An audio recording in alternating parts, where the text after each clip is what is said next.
পরে হঠাৎ করে একদিন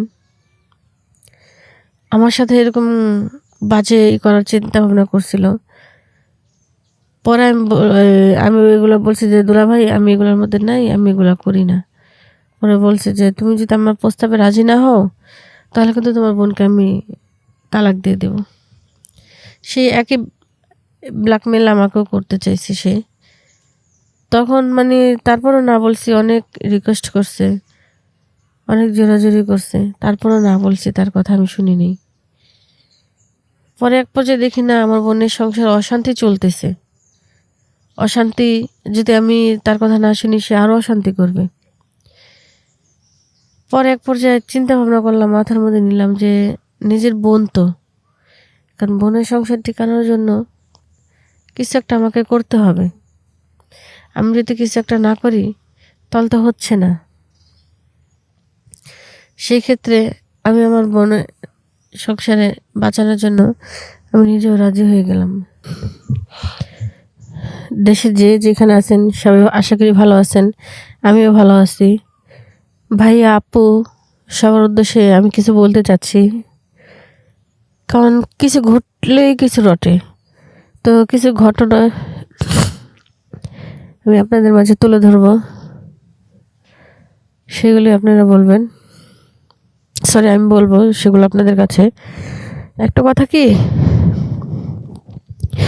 মানুষের লাইফটা এমন যে বলার বাইরে। লাইফে কত কিছু ঘটে, অনেক কিছু ঘটে, অনেক অনেক কিছু ঘটে। বললে মানুষ শোনে, না বললে কেউ শোনে না। আশেপাশে যারা আছে তারাও বললে শোনে, না বললে শোনে না। হয়তো কিছু দেখে, সব তো আর দেখে না।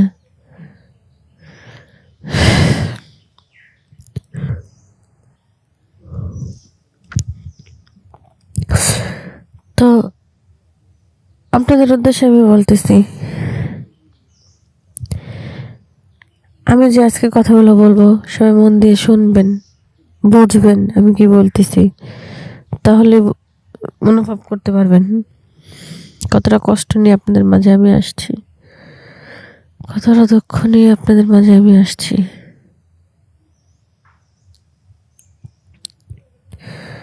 আসলে কি, মানুষের জীবন যে কেমন তা কেউ বলতে পারে না।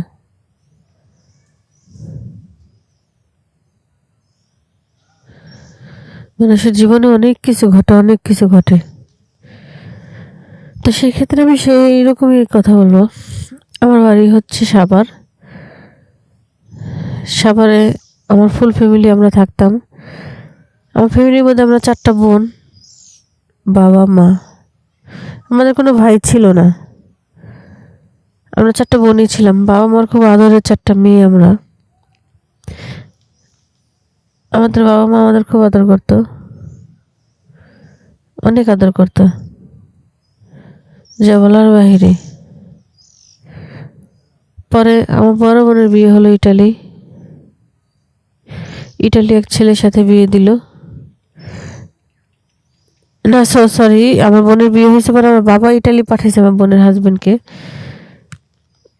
পাঠানোর পর চিন্তা ভাবনা করছে আমার কোনো ছেলে নেই, আমার 4টা মেয়ে, হাজবেন্ডই হবে আমার 4টা ছেলে। আমার বাবা মা এটাই মনে করতো। তো আমার বড় বোনের বিয়ে হওয়ার পরে তার হাজবেন্ডকে ইটালি পাঠিয়ে দেয়। তাকে ইটালি পাঠিয়ে দেওয়ার পরে সে খুব ভালো ছিল কিছুদিন। ভালো থাকার পর কি বলবো, আমি বললাম তো কোনো ভাষায় পাচ্ছি না খুঁজে। বোনের জামাইকে ইটালি পাঠানোর পরে বোন আমাদের নিয়ে সাভারে বাসা নিল। বাসা নেওয়ার পরে বোনের কাছে আমার আরো 3টা বোনকে রাখছে। 4টা বোন একসাথে থাকি, বোন একা থাকবে সেখানে। বোনের হাজবেন্ড বলে তোমরা 4টা বোন একসাথে থাকো, এখানে পড়াশোনা করি আমরা 3টা বোন। বা দুলাভাই ঠিক মতো টাকা পয়সা পাঠাইতেছে, চলতেছি ফিরতেছি, খুব ভালোই দিন যাচ্ছিল। 3 বছর পর দুলাভাই আসলে বাংলাদেশে।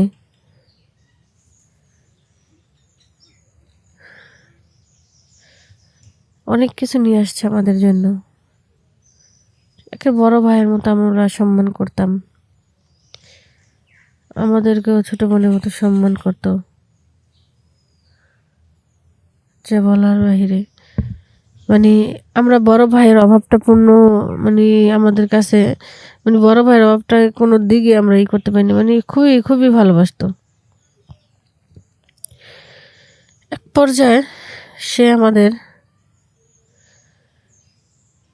মানে আমাদের 3টা বোনের কাছে, আমার বড় বোন জানতো না, 3টা বোনের কাছে এতটা কালারিং হয়ে গেল যে কি বলবো,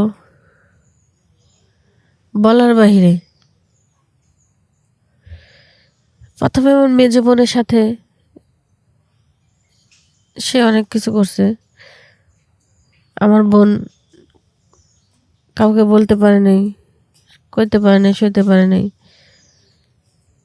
বললেই বলতো যে তার আমি বড় বোনকে তালাক দিয়ে দেবো, এগুলো ভয় দেখাইতো। ভয় দেখানোর পরে তারপরে আমার সেজ বোনের সাথে সে একই কাহিনী করছে। করার পরে ওদের ওইরকম ভয় দেখাইছে, ওদের সাথে ওইগুলো করছে। তো আমাকে কখনো বলতে পারেনি। পরে হঠাৎ করে একদিন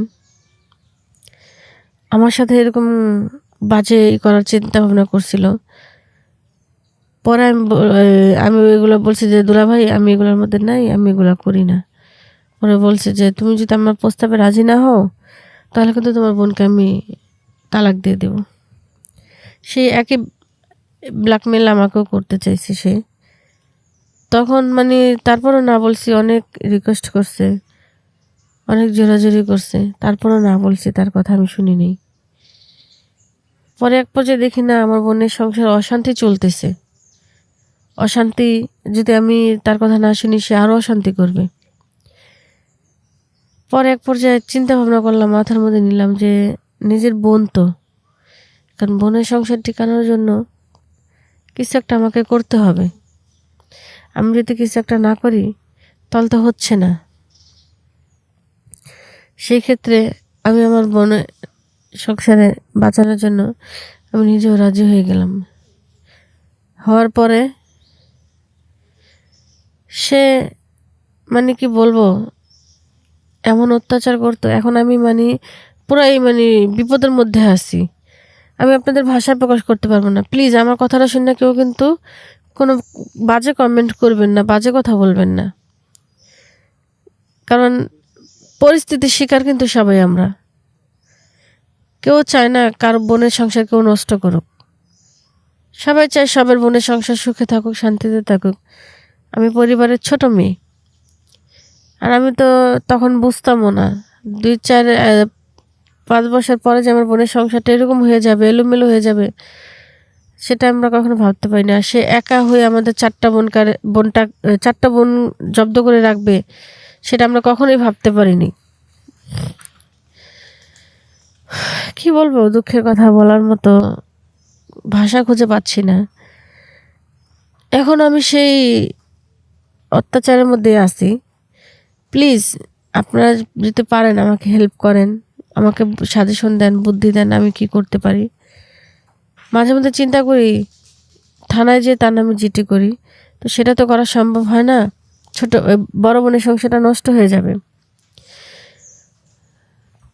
তার জন্য কিছুই করা হয় না। অত্যাচার সহ্য করতেছি মুখ বুজে। বড় বোন এগুলোর কিছুই জানে না। সে যদি এগুলো জানে অবশ্যই সে কোনো রিয়াকশন করবে, তার সংসার ভেঙে যাবে, তার সুখের একটা সংসার সেটা নষ্ট হয়ে যাবে। আমাদের 3টা বোনের কারণে আমার একটা বোনের সংসার পুরো নষ্ট হয়ে যাবে। আর আমরা বোনেরা বোনদের এত ভালোবাসি, একজন আরেকজনকে এতটা ভালোবাসি যে একজন আরেকজনের আত্মা। তো একজন কষ্ট পেলে আরেকজন আর 3জনে কষ্ট পাই। সেক্ষেত্রে কীভাবে বোনকে এগুলো জানাই, বোনকে এগুলো বলি, বোনকে কষ্ট দেই। আমার বোনরা খুব হাসি খুশি আছে, খুব ভালো আছে। আমি চাই সে আরও হাসি খুশি থাকুক, ভালো থাকুক। নষ্ট হলে আমার জীবন নষ্ট হোক, সে ভালো থাকুক। সে ভালো থাকলে আমার বাবা মা ভালো থাকবে, আমার পুরো ফুল ফ্যামিলি ভালো থাকবে। তো সেক্ষেত্রে আপনাদের বলতেছি, আপনারা যারা বোনের জামাইকে বিশ্বাস করবেন তারাই ঠকবেন। পর কখনো আপন হয় না। এখনকার যুগে মেয়েরা বাবাকে বিশ্বাস করতে পারে না, বড় ভাইকে বিশ্বাস করতে না। আর হচ্ছে তো বোন জামাই, সে হচ্ছে পরের ছেলে। কেউ অতটা দুলাভাইয়ের সাথে ঘনিষ্ঠ হবেন না। বড় ভাইয়ের মতো সম্মান করবেন, কিন্তু সে কথা আছে না, সুই হয়ে ঢুকে হাল হয়ে বের হয়, এরকম হয় কিন্তু অনেক ক্ষেত্রে। তো সেক্ষেত্রে আমি বলতেছি, এমন কেউ আমাদের 3টা বোনের মতো ভুল করবেন না। হয়তো আমরা বোকা দেখে আমরা কোনো কিছু করতে পারতাছি না, বা বোনকে ভালোবাসি, বোনের সংসারটা নষ্ট হয়ে যাবে, হোক আমাদের জীবন নষ্ট, বোন তো ভালো রয়েছে। যাক, এভাবে দিন চলতেছে। যদি পারেন আপনারা প্লিজ আমাকে হেল্প করেন। আমি কি করব, আমাকে একটা সাজেশন দিন। আপনারা আমাকে যে সাজেশন দিবেন আমি সেই সাজেশন মানার চেষ্টা করব। তো আশা করি সবাই আমার কথাটা বুঝতে পারছেন। তাহলে আমাকে ভালো একটা সাজেশন দিয়েন, আমি আপনাদের সাজেশনটা শুনবো। তো আর কি বলবো, বলার কিছু নাই। ভালো থাকবেন সবাই, সুস্থ থাকবেন। আর আমি এখান থেকে মুক্তি পাইতে চাই। আমার আর ভালো লাগে না এই বন্দি কারাগার, এই কষ্টের জীবন আমার আর ভালো লাগে না। আপনারা আমাকে কোনো একটা ভালো বুদ্ধি দিন, আমি আপনাদের বুদ্ধি মানার চেষ্টা করব। তো এখানে বিদায় নিচ্ছি। আল্লাহ হাফেজ।